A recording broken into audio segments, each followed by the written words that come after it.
So, y'all, this is part 2 on how I went to jail for trafficking drugs. As I was saying in the end of part 1, my baby daddy put the police on a high-speed chase after they gave me... Yeah, he told me he put them on a high-speed chase. And, baby, what y'all think my son did? Baby, my son was in a back seat of the floor because he put him on a high-speed chase. So, my son kind of, like, slid on the floor. So, he was on a floorboard. Anyways, boom, boom, bam. They took him to jail. So once he got to jail, you know, he called me. So we talking, chopping it up, blah, blah, blah. I'm letting him know, like, hey, I'm going to get you a lawyer because it's tax time.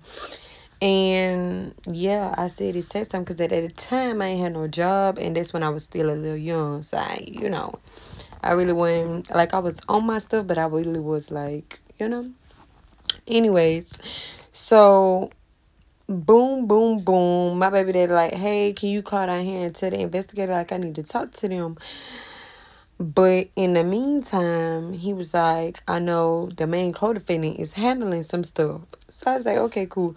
So I ended up going down there because I had to retrieve some diapers. I think it's diapers or pull-ups he had bought for our daughter that was in the car. And I needed those. And I needed to retrieve whatever else was in the car because I wasn't getting my car back, being that they seized the car as part of evidence because he put them on a high-speed chase, whatever. So I goes down there to get the diapers, bam. The investigator recognized me because just so happened, y'all, he was the same investigator that had picked me up. Like, he was a part of the team that had recovered me when I was being child sex trafficking. So we was, like, talking about that, like, talking about how I'm doing, blah, like, my progress in life.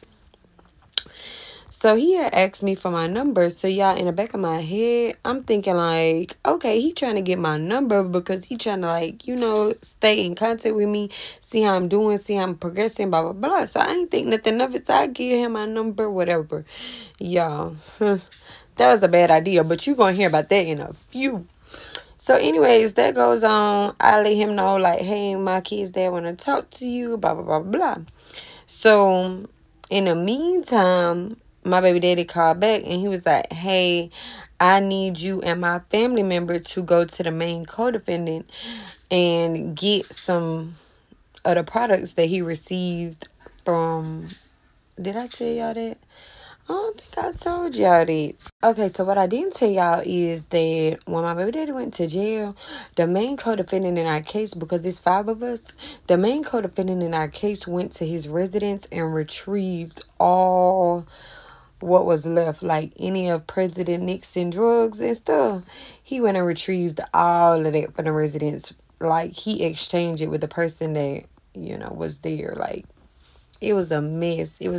Like, this person had exchanged like a couple $1,000s worth of drugs for a couple hundreds. It was crazy. But anyways, it's neither here nor there. That ain't my business because I wasn't going to benefit from it. But it was crazy.